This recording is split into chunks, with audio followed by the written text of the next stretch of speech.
Chemistry मंथन में आपका स्वागत है। अपना टॉपिक चल रहा है पीरियोडिक टेबल और आज अपन करेंगे आयनाइजेशन एंथैल्पी, यानी कि आयनन एंथैल्पी। इसी को बोला जाता है आयनन ऊर्जा या फिर इसी को बोलते हैं आयनन विभव। तो देखिए होता क्या है आयनन ऊर्जा, आयनन विभव, ये सब क्या होता है अपन को पता है। एटम है, एटम में क्या होता है प्रोटॉन और न्यूट्रॉन कहाँ होते हैं, न्यूक्लियस में होते हैं। जबकि जो इलेक्ट्रॉन होते हैं वो क्या करते हैं सेल में चारों ओर न्यूक्लियस के चक्कर लगा रहे होते हैं। तो जो सबसे बाहरी जो सेल होता है, कोई भी परमाणु है उसमें बाहरी सेल 2 नंबर हो सकता है, बाहर का 3 नंबर हो सकता है, 4 नंबर हो सकता है। जो भी बाहर का जो कोश होगा उसको बोलते हैं वैलेंस सेल या बोलते हैं संयोजकता कोश।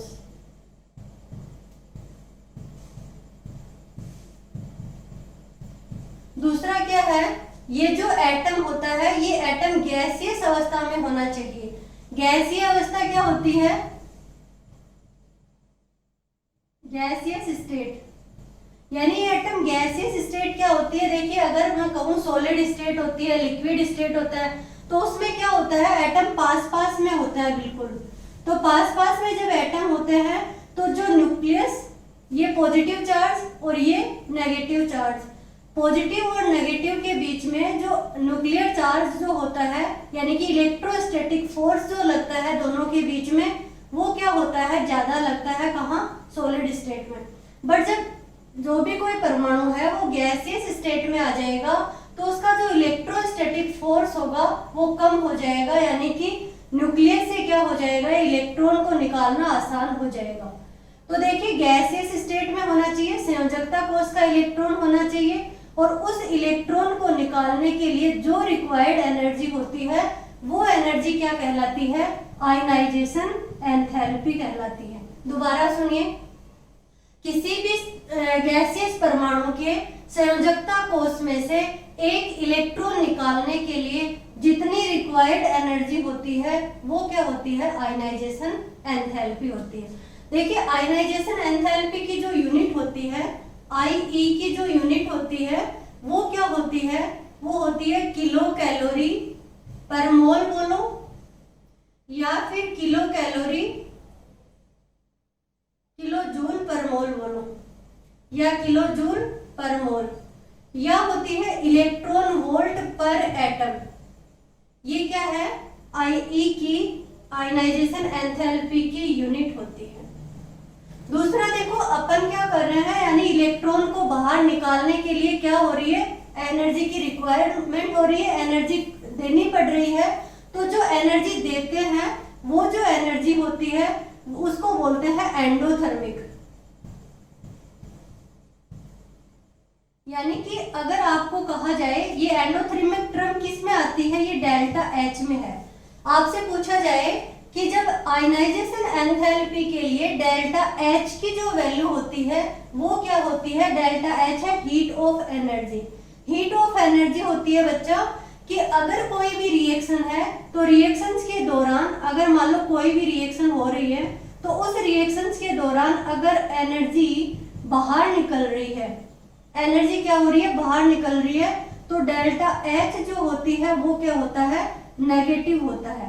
डेल्टा एच नेगेटिव है, इसको बोलते हैं एक्जोथर्मिक। एक्जोथर्मिक। और अगर किसी रिएक्शंस के दौरान पहले ही क्या देनी पड़े, एनर्जी देनी पड़े और रिएक्शन से क्या बनता हो, प्रोडक्ट बनता हो, तब उस जो रिएक्शंस है उसकी जो डेल्टा एच आएगी वो क्या आएगी, पॉजिटिव आएगी और उसको बोलते हैं एंडोथर्मिक। क्या बोलेंगे, एंडोथर्मिक। तो देखिए यहाँ पे भी क्या हो रहा है, इलेक्ट्रॉन को बाहर निकालने के लिए क्या देनी पड़ रही है अपन को, एनर्जी देनी पड़ रही है बाहर से। तो जो एनर्जी देते हैं इसी का क्या है, डेल्टा एच क्या आएगा, इसके लिए आई क्या होगी, डेल्टा एच होगा पॉजिटिव। तो यानी कि जब पूछा जाए आपसे कि आयनाइजेशन एंथैल्पी के लिए डेल्टा एच की जो वैल्यू होती है वो कैसी होती है, तो हमेशा याद रखना डेल्टा एच हमेशा क्या होगा, इसके लिए पॉजिटिव होता है। अब मैंने बताया आपको डेल्टा एच पॉजिटिव और नेगेटिव कहाँ होते हैं, रिएक्शंस के दौरान अगर एनर्जी बाहर निकल रही है तो वो क्या होता है एक्सोथर्मिक, और अपन को जब एनर्जी देनी पड़े तो वो क्या होती है एंडोथर्मिक। अब देखिए जब एनर्जी देनी पड़ रही है, किसी भी इलेक्ट्रॉन को निकालने के लिए एनर्जी देते हैं तो वो क्या होता है एंडोथर्मिक, डेल्टा एच पॉजिटिव। अब इलेक्ट्रॉन जो है वो क्या है गैसियस एटम में से निकल रहा है तो उस पे क्या आएगा पॉजिटिव चार्ज, कब जब एनर्जी देनी पड़ेगी। तो कोई भी एटम है उसके ऊपर क्या करेंगे अपन एनर्जी देंगे, और एनर्जी देंगे वो क्या है आयनाइजेशन पोटेंशियल है, आयनाइजेशन एनर्जी है। क्या होगा ये पॉजिटिव चार्ज आ जाएगा इसके ऊपर, और क्या होगा एक इलेक्ट्रॉन बाहर निकल जाएगा। ये होती है आयनाइजेशन एनर्जी, यानी कि किसी भी न्यूट्रल एटम के लिए, न्यूट्रल एटम से एक इलेक्ट्रॉन निकालने के लिए जो रिक्वायर्ड एनर्जी होती है वो होती है आयनाइजेशन पोटेंशियल या आयनन विभव। अब देखते हैं सक्सेसिव आयनाइजेशन पोटेंशियल क्या होती है, यानी कि बात करें सक्सेसिव आयनाइजेशन पोटेंशियल तो देखिए क्या होता है सक्सेसिव आईपी या आईई भी बोल सकते हैं इसको। तो अगर मैं कहूं कि न्यूट्रल एटम है, कोई भी न्यूट्रल एटम है, उससे क्या निकालना है अपन को इलेक्ट्रॉन निकालना है तो एनर्जी देनी पड़ेगी। तो ये जो एनर्जी है वो क्या हो गई IE1 बोलेंगे इसको, क्योंकि इलेक्ट्रॉन पहला इलेक्ट्रॉन निकलेगा कब न्यूट्रल एटम में से, और ये क्या बना दिया M+ हो गया। ये कोई मेटल हो सकता है, कोई एटम हो सकता है, कुछ भी है, बट जो आयनाइजेशन एंथैल्पी देखते हैं वो मेटल में ही देखते हैं। मेटल आसानी से क्या करते हैं इलेक्ट्रॉन दे देते हैं। अब ये क्या बन गया एक इलेक्ट्रॉन बाहर निकल गया। ऐसे ही जब एक पॉजिटिव आया इसके ऊपर तो क्या हुआ जब दूसरा इलेक्ट्रॉन निकलेगा तो क्या देनी पड़ेगी IE2 देनी पड़ेगी, और एक इलेक्ट्रॉन पहले से निकला हुआ है तो एक पॉजिटिव, अब क्या आ जाएगा इस पे M+2 और इलेक्ट्रॉन क्या होगा एक इलेक्ट्रॉन और निकल जाएगा। ऐसे ही जब M+2 है इसको क्या देंगे IE3 तो क्या होगा M+3 और एक इलेक्ट्रॉन और निकल जाएगा। तो ये जो IE1, IE2 और IE3 हैं ये सक्सेसिव IP कहलाती हैं, यानी कि सक्सेसिव आयनाइजेशन पोटेंशियल कहलाती हैं। अब आपसे पूछा जाए कि IE1, IE2 और IE3 में से सबसे ज्यादा कौन सी होती है तो सबसे ज्यादा है IE3, फिर है IE2 का मान और सबसे कम मान होता है IE1 का, यानी कि जो पहली जो आयनाइजेशन एंथैल्पी है उसका मान सबसे कम होता है। ऐसा क्यों होता है क्योंकि पहला इलेक्ट्रॉन कहां से निकला न्यूट्रल एटम में से, और जब न्यूट्रल एटम में से एक इलेक्ट्रॉन निकला तो उसको कम एनर्जी देनी पड़ेगी, पर जब एक इलेक्ट्रॉन निकलने के बाद में यहाँ पे क्या आ गया पॉजिटिव चार्ज आया न्यूक्लियस पे, और क्योंकि प्रोटॉन तो कभी बाहर निकलते ही नहीं है, इलेक्ट्रॉन बाहर निकला तो इलेक्ट्रॉन की संख्या कम हुई और प्रोटॉन की संख्या उतनी की उतनी हुई, तो इफेक्टिव न्यूक्लियर चार्ज बढ़ा। इफेक्टिव न्यूक्लियर चार्ज ज्यादा होने के कारण साइज क्या हो गई कम हो गई, तो दूसरा इलेक्ट्रॉन निकालने के लिए एनर्जी क्या करनी पड़ेगी ज्यादा देनी पड़ेगी, क्योंकि जो न्यूक्लियर चार्ज है वो क्या करेंगे जितने इलेक्ट्रॉन बचे हुए हैं अब उनको ज्यादा अट्रैक्ट करेंगे तो ज्यादा अच्छे से बांध के रखेंगे, तो जो दूसरा एनर्जी है IE2 है उसमें क्या होगा ज्यादा एनर्जी लगेगी, और जब दूसरा इलेक्ट्रॉन निकल जाएगा तो थर्ड इलेक्ट्रॉन निकालने के लिए और ज्यादा एनर्जी देनी पड़ेगी, इसीलिए IE3 ज्यादा और IE1 कम होती है। ये होती है सक्सेसिव आयनाइजेशन एंथैल्पी। अब आती है कि factor affecting of ionization enthalpy, यानी कि कौन से कारक ऐसे हैं जो आयनन विभव को या आयनाइजेशन एंथैल्पी को प्रभावित करते हैं।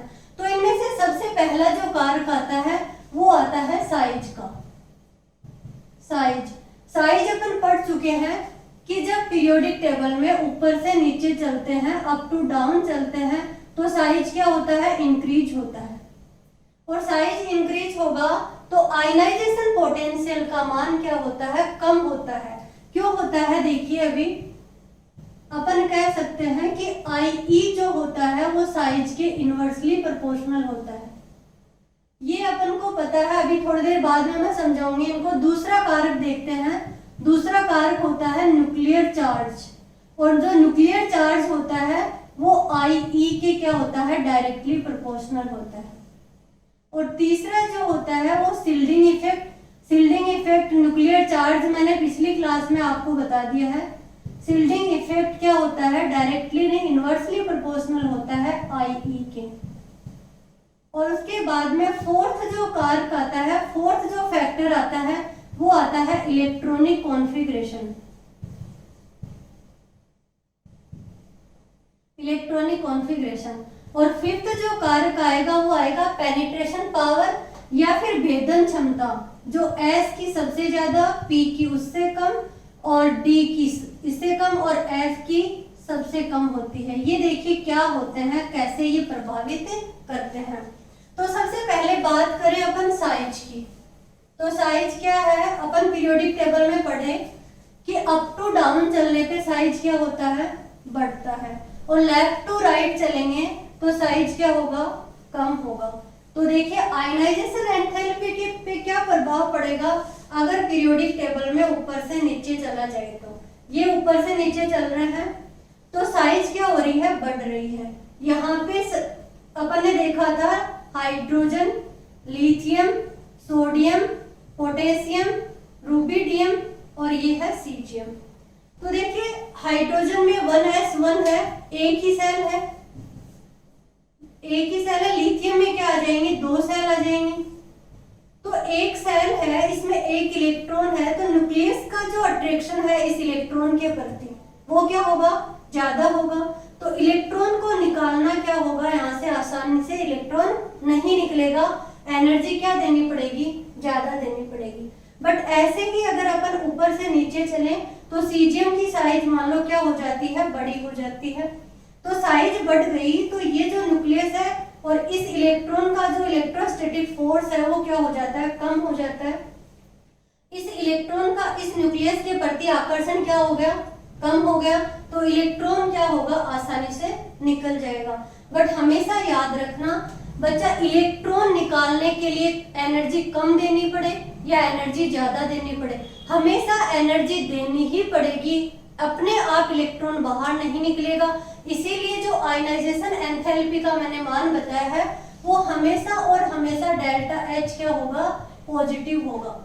आयनाइजेशन एंथैल्पी हमेशा क्या होगा, डेल्टा H पॉजिटिव होगा।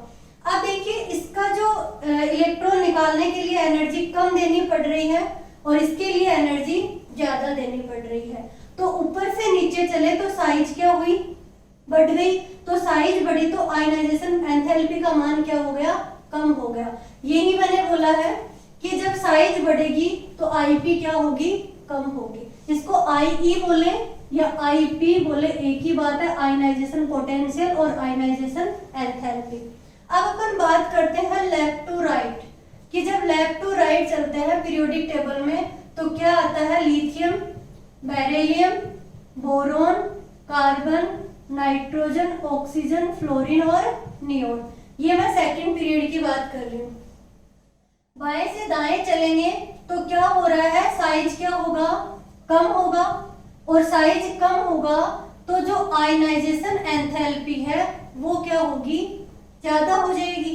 क्यों होगा, क्योंकि जब न्यूक्लियर इफेक्ट बढ़ रहा है, न्यूक्लियर चार्ज बढ़ रहा है तो क्या होगा, इलेक्ट्रॉन को अपनी तरफ अट्रैक्ट करेगा। और जब न्यूक्लियस अपनी तरफ इलेक्ट्रॉन को अट्रैक्ट करेगा तो इलेक्ट्रॉन आसानी से नहीं निकलेगा, उसके लिए क्या होगी, ज्यादा एनर्जी की जरूरत होगी। तो जब लेफ्ट टू राइट चलते हैं तो आयनाइजेशन एंथैल्पी बढ़ती है और जब ऊपर से नीचे चलेंगे तो IE का मान क्या होता है, कम होता है। ये हमेशा याद रखना। बट यहाँ पे भी क्या आ जाते हैं, एक्सेप्शन आ जाते हैं। उससे पहले मैं आपको न्यूक्लियर इफेक्ट के बारे में पिछली क्लास में पढ़ा चुकी हूँ, आप देख सकते हैं जाके। न्यूक्लियर इफेक्ट बढ़ रहा है कब, लेफ्ट टू राइट चलेंगे तो IE भी क्या हो रही है, बढ़ रही है। इसीलिए मैंने क्या बोला आपको कि ये न्यूक्लियर इफेक्ट के तो डायरेक्टली प्रोपोर्शनल है और साइज के क्या है, इनवर्सली प्रोपोर्शनल है। तो जब न्यूक्लियर इफेक्ट बढ़ रहा है तो क्या होना चाहिए, IE इधर से बढ़नी चाहिए, बट यहाँ पे आ जाता है इलेक्ट्रॉनिक कॉन्फ़िगरेशन बीच में। अब ये इलेक्ट्रॉनिक कॉन्फ़िगरेशन कैसे इफेक्ट करता है, तो देखिए इलेक्ट्रॉनिक कॉन्फ़िगरेशन में होता है बच्चा कि एक होता है फुलफिल्ड और एक होता है हाफ फिल्ड। मैंने आपको बताया कि हाफ फिल्ड और full filled electronic configuration are more stable, ये ज्यादा स्थायी होते हैं किसकी बजाय, जो हाफ फिल्ड और फुल फिल्ड नहीं है। कैसे, एस है, पी है, डी है और एफ है, ये 4 सब सेल है।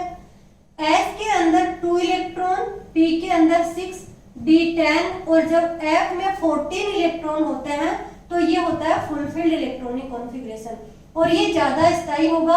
अगर ये इस तरीके से भरे हुए हैं तो यहाँ से इलेक्ट्रॉन निकलना आसानी से नहीं निकलेगा, एनर्जी क्या करनी पड़ेगी, ज्यादा देनी पड़ेगी। ऐसे ही अगर हाफ फील्ड है, एस में 1, पी में 3, डी में 5 और एफ में 7, तो क्या होगा, यहाँ पे एनर्जी ज्यादा देनी पड़ेगी, यानी ये भी स्थायी है और ये भी स्थायी है। तो अब यहाँ पे इलेक्ट्रॉनिक कॉन्फ़िगरेशन लिखे, लिथियम का इलेक्ट्रॉनिक कॉन्फ़िगरेशन क्या आ जाता है, 2s1 आता है। बेरिलियम का क्या आता है, बेरिलियम आ जाता है 2s2 और बोरॉन का आता है 2s2 2p1, कार्बन का आता है 2s2 2p2 और नाइट्रोजन होता है 2s2 2p3, ऑक्सीजन है 2s2 2p4 और फ्लोरीन है 2p5 और नियोन जो होता है वो होता है 2p6। अब देखिए लेफ्ट टू राइट चल रहे हैं तो IE, पहले मैंने बताया कि साइज क्या हो रही है, कम हो रही है, तो IE भी क्या होनी चाहिए, बढ़नी चाहिए। तो सबसे ज्यादा जो है इसकी होगी, क्योंकि ये जो नियोन है ये क्या है, फुलफिल्ड है, तो नियोन की सबसे ज्यादा, उसके बाद में फ्लोरीन की, क्योंकि देखो लेफ्ट टू राइट चल रहे हैं तो बढ़ रही है IE, बट मैंने इलेक्ट्रॉनिक कॉन्फ़िगरेशन बीच में लिया है, वो देखो एक्सेप्शन कैसे आएगा। उसके बाद में किसकी होनी चाहिए थी, ऑक्सीजन की, बट ऑक्सीजन की नहीं होगी क्योंकि यहाँ पे क्या है, नाइट्रोजन, और नाइट्रोजन का इलेक्ट्रॉनिक कॉन्फ़िगरेशन है हाफ फील्ड, तो ऑक्सीजन से ज्यादा क्या हो जाएगी, नाइट्रोजन की। अब आप ऐसे मत कर देना कि मैडम ये तो हाफ फील्ड है तो इसको पहले रखते हैं, बस एक का ही अंतर होता है, एक ही एलिमेंट आगे पीछे होता है, ज्यादा आगे नहीं जाता। तो ऑक्सीजन से पहले किसकी आ जाएगी, नाइट्रोजन की ज्यादा होगी और नाइट्रोजन के बाद में किसकी होगी, ऑक्सीजन की होगी। अब बात करें किसकी है, कार्बन की, और कार्बन के बाद में किसकी होनी चाहिए, बोरोन की, बट बोरोन की नहीं होगी, किसकी होगी, बेरिलियम की, क्योंकि बेरिलियम में फुली फिल्ड इलेक्ट्रॉनिक कॉन्फ़िगरेशन आ गया। तो ये है बेरिलियम, फिर आता है बोरोन और फिर आता है लिथियम। ये आपका सेकंड पीरियड हो गया। सेकंड पीरियड में आयनाइजेशन एंथैल्पी समझ में आ गई आपको, सबसे ज्यादा किसकी है, नियोन की, फिर फ्लोरीन की, फिर नाइट्रोजन की। नाइट्रोजन की क्यों हो गई, क्योंकि नाइट्रोजन में हाफ फील्ड इलेक्ट्रॉनिक कॉन्फ़िगरेशन आ गया। ऐसे ही थर्ड पीरियड की बात करें तो थर्ड पीरियड में भी क्या होगा, ये ही इलेक्ट्रॉनिक कॉन्फ़िगरेशन, यानी कि होना क्या चाहिए था, यहाँ पे आर्गन आएगा, या फिर मैं ऐसे लिखूं कि सोडियम, फिर magnesium, aluminium, silicon, phosphor, sulphur, chlorine और आर्गन।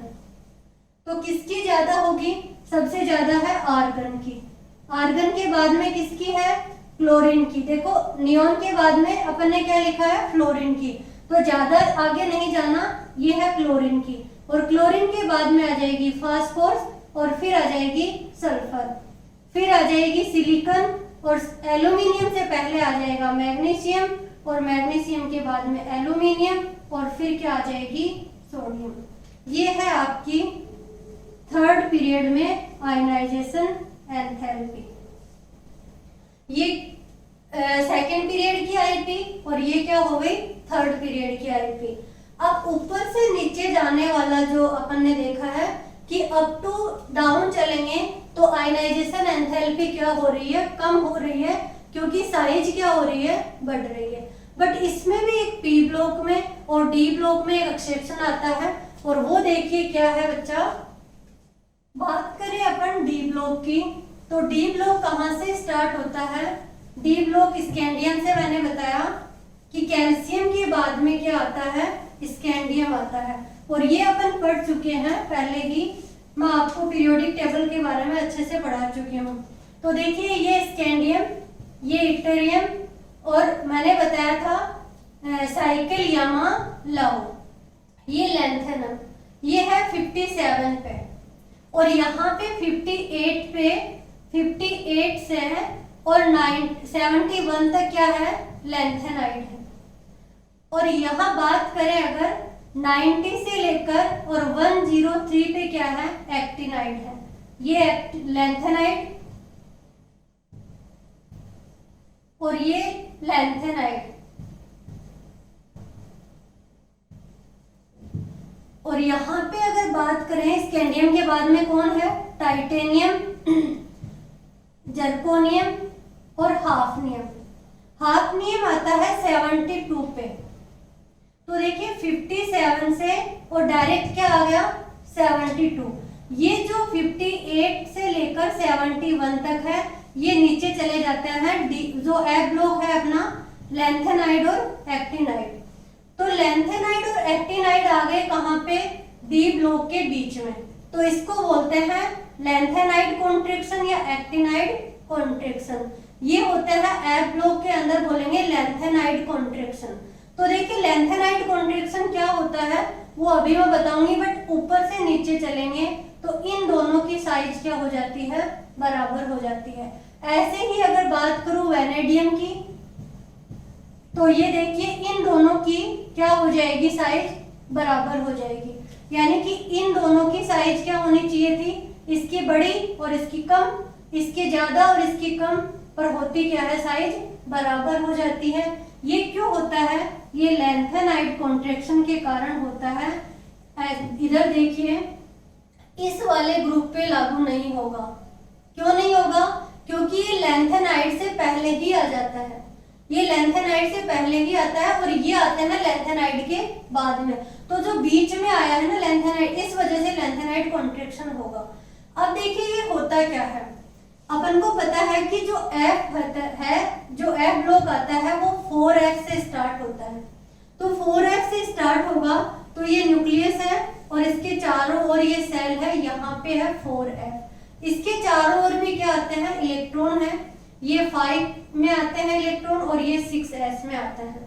तो जैसे ही इलेक्ट्रॉन यहाँ आ जाते हैं तो ये क्या है, F ब्लॉक है। और देखो ये जो सिल्डिंग इफेक्ट बोलूं मैं या फिर पेनिट्रेशन पावर बोलूं, तो देखिए ये जो कल भी मैंने पढ़ाया आपको सिल्डिंग इफेक्ट, तो जो सिल्डिंग इफेक्ट है वो पुअर होता है किसका, F ब्लॉक का। वो सिल्डिंग इफेक्ट पुअर क्यों है, कम क्यों होता है, क्योंकि देखिए ये जो न्यूक्लियस है, अब ये जो F ब्लॉक में इलेक्ट्रॉन आ रहा है, तो F ब्लॉक की जो साइज होती है वो क्या होती है, कॉम्प्लिकेटेड होती है। और जो F ब्लॉक की साइड कॉम्प्लिकेटेड है, इस वजह से वो डिफ्यूज हो जाता है, यानी कि इसकी साइज कोई न्यूक्लियस के चारों ओर नहीं होती, डिफ्यूज हो जाती है। इसके कारण जो बाहर वाले इलेक्ट्रॉन होते हैं वो आसानी से न्यूक्लियस अट्रैक्ट कर लेता है उनको, और यही होता है सिल्डिंग इफेक्ट पुअर होना। यानी सबसे ज्यादा सिल्डिंग इफेक्ट किसका बताया था मैंने, S ब्लॉक का, सॉरी S सबसेल का, फिर P सबसेल का, फिर D का, और फिर किसका था, F का। S का जो सिल्डिंग इफेक्ट बताया वो सबसे ज्यादा क्यों था, क्योंकि S का साइज स्फेरिकल होता है। P का सिल्डिंग इफेक्ट और क्या हो जाता है, कम, क्योंकि ये और डिफ्यूज हो जाता है, दूर दूर हो जाता है। D और दूर दूर हो जाते हैं, और F का तो और भी दूर दूर हो जाता है। तो पुअर सिल्डिंग इफेक्ट के कारण क्या होता है, न्यूक्लियर इफेक्ट बढ़ जाता है, सिल्डिंग इफेक्ट कम हो जाता है, तो साइज क्या होती है, बराबर हो जाती है। और ये एक्सेप्शन क्या होता है, एग्जाम में पूछा जाता है। और P ब्लॉक पे साइज का कौन सा इफेक्ट पड़ता है, तो देखिए अपन P ब्लॉक में अगर देखें तो जो 13 ग्रुप होता है, कौन सा ग्रुप, 13 ग्रुप, कौन सा था, ये वाला, बोरोन, एल्यूमिनियम, गैलियम, इंडियम और थैलियम। अगर मैं बात करूं कि बोरोन, एल्यूमिनियम, गैलियम, इंडियम और थैलियम ऊपर से नीचे जाते हैं तो साइज बढ़ रही है, तो आयनाइजेशन एंथैल्पी क्या होनी चाहिए थी, कम होनी चाहिए थी, बट ऐसा नहीं होता है।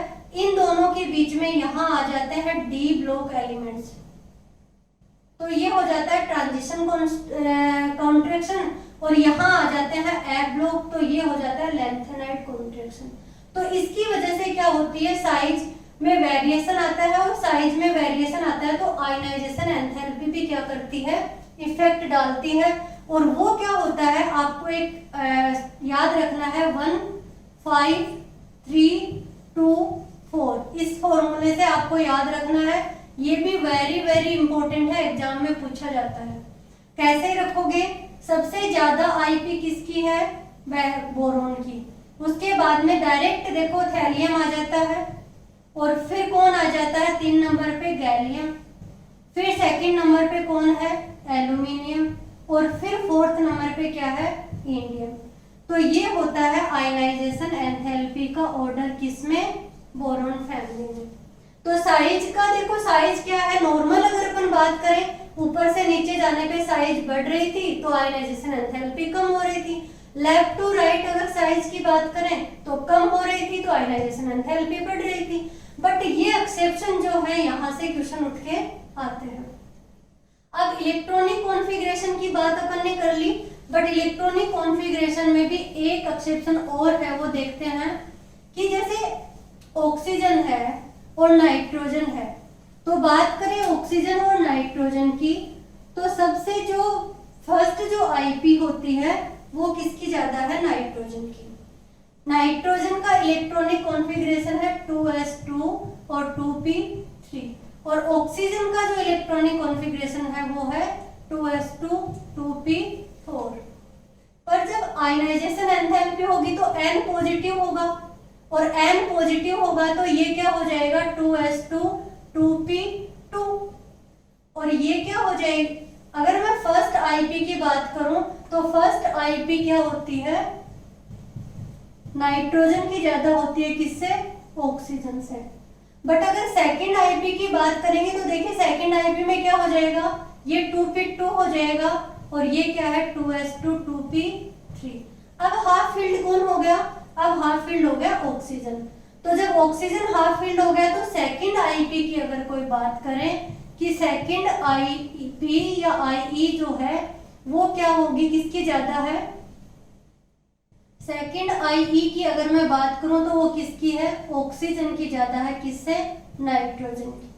ये आप इलेक्ट्रॉनिक कॉन्फ़िगरेशन में क्या करोगे, हमेशा याद रखोगे।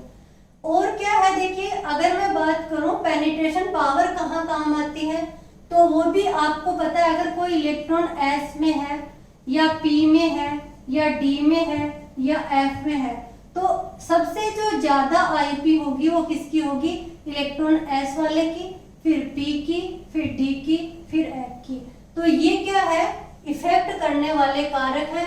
साइज मैंने बता दिया आपको, एक्सेप्शन जितने थे वो बता दिए, न्यूक्लियर इफेक्ट में बता दिया, और शिल्डिंग इफेक्ट का बता दिया कि शिल्डिंग इफेक्ट डी ब्लॉक और एफ ब्लॉक का पुअर शिल्डिंग इफेक्ट होता है, और एस ब्लॉक और पी ब्लॉक का ज्यादा। देखिए शिल्डिंग इफेक्ट में भी क्या होता है, ये न्यूक्लियस है, और एस ब्लॉक का साइज बिल्कुल क्या होता है, न्यूक्लियस के अराउंड, यानी कि सर्कुलर होता है, बिल्कुल स्फेरिकल होता है। तो एस ब्लॉक क्या करता है, न्यूक्लियस को कवर कर लेता है और बाहर वाले इलेक्ट्रॉन को प्रोटेक्ट करता है। जबकि पी की क्या हो जाती है, पी की तो इस तरीके की हो जाती है, डिफ्यूज हो जाते हैं, यानी कि दूर हो जाते हैं। डी ब्लॉक की बात करें तो जो डी ब्लॉक है वो तो और भी दूर दूर इलेक्ट्रॉन हो जाते हैं उसमें, और एफ ब्लॉक की तो बात ही अलग है, एफ ब्लॉक में और दूर हो जाते हैं। तो सबसे जो ज्यादा शिल्डिंग इफेक्ट होता है वो एस ब्लॉक का, फिर शिल्डिंग इफेक्ट सबसे ज्यादा, पी सबसेल का उससे कम, डी का उससे कम, और एफ सबसेल का शिल्डिंग इफेक्ट क्या हो जाता है, सबसे कम होता है। तो एफ और डी सबसेल में क्या होता है, पुअर शिल्डिंग इफेक्ट होता है। इसी कारण साइज में भी क्या होता है, कॉन्ट्रैक्शन होता है। आपसे पूछेंगे कि साइज जो होती है लगभग बराबर होती है, ऐसा होता है, ये क्यों होता है, क्योंकि पुअर शिल्डिंग इफेक्ट के कारण होता है। अब देखिए अपन ने क्या किया, साइज पढ़, फैक्टर अफेक्टिंग पढ़ा, और आयनाइजेशन एंथैल्पी पढ़ ली क्या है। अब इस पे एक दो क्वेश्चन करते हैं अपन, किस तरीके से पूछे जाते हैं। तो देखिए एक सबसे पहले आपसे फर्स्ट आईपी का पता है, मैंने बता दिया कि सेकेंड पीरियड में और थर्ड पीरियड में किस तरीके से अपन क्या देखते हैं, फर्स्ट आईपी को देखते हैं। बट अगर सेकंड आईपी की बात करें कि सेकंड आईपी देखें तो वो किस तरीके से देखेंगे, तो कार्बन, नाइट्रोजन, ऑक्सीजन, फ्लोरीन और नियोन। और आपसे पूछा जाए कि इनके लिए सेकंड आईपी का मान बताइए क्या होगा, सेकंड आईई क्या होगा। तो सेकंड आईई निकालने के लिए क्या करोगे बच्चों, सबसे पहले ये जो एलिमेंट्स आपको दिए हुए हैं इनको क्या करोगे, एक एक पीछे लेके आ जाओगे, यानी कि एक एक एटॉमिक नंबर क्या करेंगे, पीछे लेके आ जाएंगे। कैसे, कार्बन से पहले क्या आता है, बोरोन, नाइट्रोजन से पहले क्या आता है, कार्बन, ऑक्सीजन से पहले नाइट्रोजन, फ्लोरीन से पहले ऑक्सीजन और नियोन से पहले फ्लोरीन। तो यहाँ पे क्या लिख दूं, फ्लोरीन। अब क्या है, ये सेकंड आईपी निकलेगी इनकी। अब इसको अरेंज करेंगे एक ऑर्डर में, तो सबसे ज्यादा किसकी होगी, अब मैंने बताया है अभी थोड़ी देर पहले, वो देखना आप, सबसे ज्यादा है फ्लोरीन की, फिर है नाइट्रोजन की, फिर है ऑक्सीजन और कार्बन और बोरॉन। अब इसको वापस क्या करेंगे, अरेंज कर देंगे अपने अपने जिस जगह जो लिखा था। फ्लोरीन किसकी जगह लिखा, नियोन की जगह, नाइट्रोजन ऑक्सीजन की जगह, ऑक्सीजन की जगह फ्लोरीन और कार्बन की जगह नाइट्रोजन और बोरॉन की जगह कार्बन। तो ये देखिए, ये जो है आंसर आ जाएगा आपका सेकंड आईई।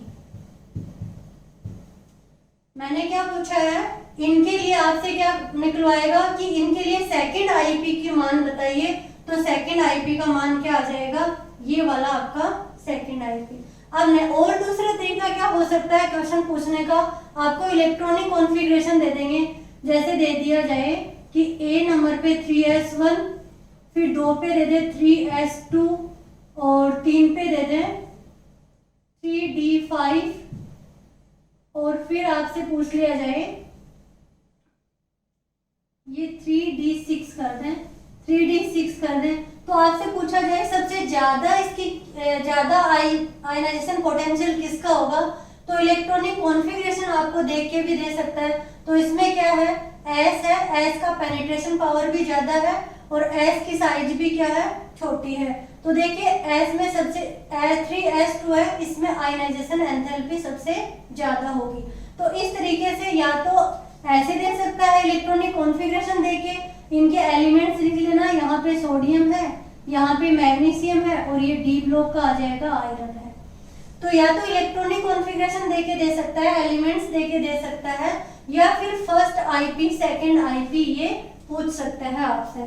तो देखिए बच्चों, अपन ने आयनाइजेशन एंथैल्पी पढ़ ली, फैक्टर अफेक्टिंग पढ़ लिया, और क्वेश्चन अब आपको एक क्वेश्चन करके लाना है कि इसी के लिए थर्ड आईपी की वैल्यू क्या होगी, यानी कि थर्ड निकालेंगे तो क्या करेंगे, इनको एक एक पीछे और लेके जाएंगे, फिर ऑर्डर में अरेंज करेंगे और फिर क्या निकालेंगे उसके लिए थर्ड आयनाइजेशन एंथैल्पी।